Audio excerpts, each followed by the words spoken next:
Hi,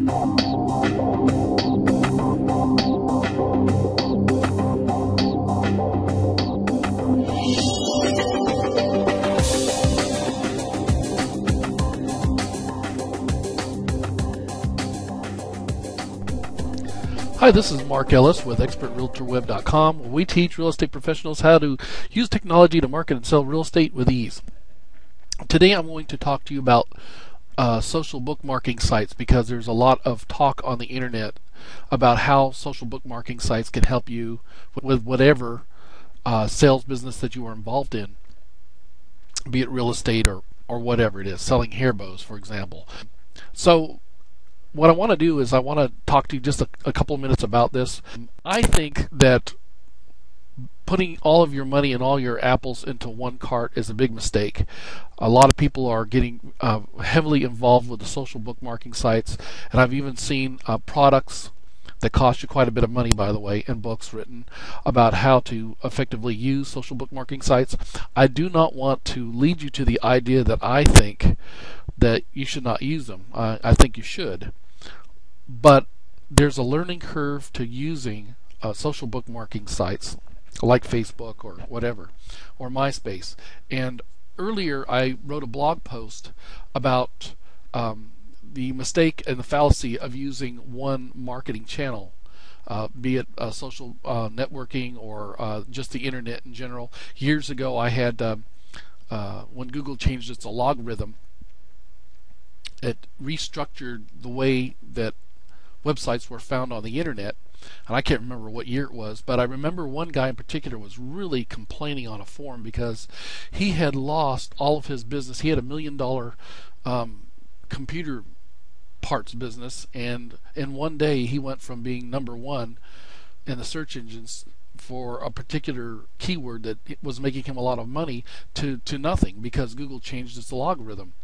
And that is a big mistake, because he should have been collecting email addresses and addresses of his customers and marketing through direct mail and other channels, but he didn't do that.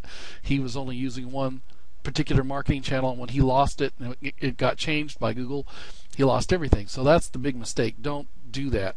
Use multiple channels of marketing besides just one. And just to give you a good clear example of this, a lot of people were talking a while back about how you can make all kinds of money using MySpace. Well, here's Google Trends, and as you can see, this is MySpace. MySpace starting out in 2004, a lot of interest in MySpace, and around 2007 it kind of peaked, and now it's starting to dive. And I think one of the reasons for this is because MySpace, if you take a look at it, it's not very sophisticated. Most business people, I can't imagine anybody really wanting to promote their business on there, because it's just not as sophisticated as something like Facebook. Facebook looks professional, and I can see how a professional would be able to sell their business on Facebook, because it just has a professional look to it. MySpace looks like a hobby site. It looks like kids putting all kinds of music and bouncy little symbols and photographs, and they're networking with their friends, and that's cool if you're you're a young person and you want to do that. But if you're really a serious business-minded person, I don't think that there's a draw there, and hence the reason why I think MySpace is kind of losing its demographic edge against other sites that are similar as far as social bookmarking. Here's how I use Facebook, and I'm just going to show you real quickly how I use it.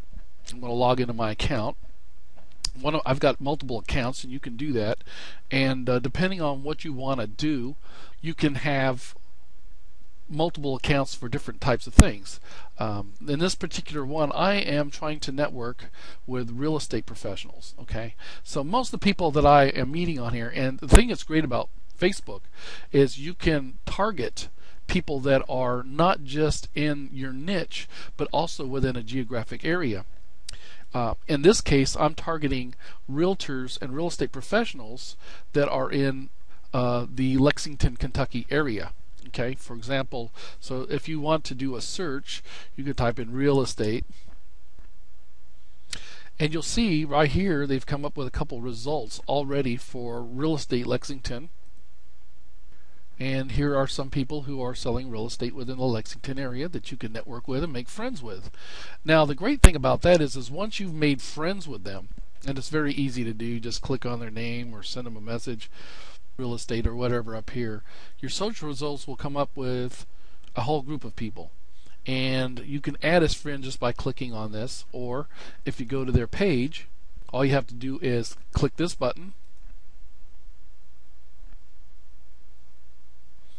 and send a request. Now, what I like to do is when I make friends with anybody, and this is just a Facebook tip, I always have a personal message that I like to send them.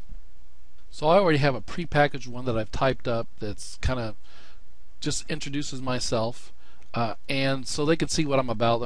I want to network with real estate professionals, so forth, explains myself, and then I send a request in. And that's how easy it is to make friends on Facebook. Okay, there's a news feed right here. And whenever I get a blog post, a new one, I'll just type in something like, with all the people that are your friends are going to see this, and other people who type in real estate into the search engine up here are going to see that as well. So, okay, so I've typed in my news feed here. Hi, here's a new video blog post about how you can create a domain for your real estate blog or website. Now, I made sure I used the word real estate in there, because if anybody types in the word real estate into this or into the news feed search, this will probably pop up amongst the other real estate news feeds that are in there. Okay, so I'm going to paste the URL from my blog into there, and this thing is going to come up with some pictures of some of the things that are on there, and you can pick whatever picture you want to go along with that. Okay, we can just do this one here. And share. And here you go. Here's your a brief overview of what you just of your blog post or whatever. And here's the URL to there directly. And that just went out to everybody that types in real estate, or all your friends that are in your that you've made friends with on Facebook. They will be able to see this as well. So it's very easy. I wouldn't do too much more than that. Just let people, and you can do the same thing with Twitter. Just send in one or two messages. The best time to do Twitter and Facebook is first thing in the morning and the last thing at night. The reason being is those posts that you put on there have a tendency to stay longer. They'll stay on overnight. So when somebody gets up in the morning, they'll see not many people will have posted throughout the night because they all went to bed. So if you stayed up late enough and you posted right before you went to bed, that post will still be there right into the morning. It might be the very first thing that people see. And if you can also put a post first thing at the morning that'll last throughout most of the day, workday, it might help out. This has been Mark Ellis with ExpertRealtorWeb.com, where we show real estate professionals how to use technology to market and sell real estate with ease. God bless and have a great day.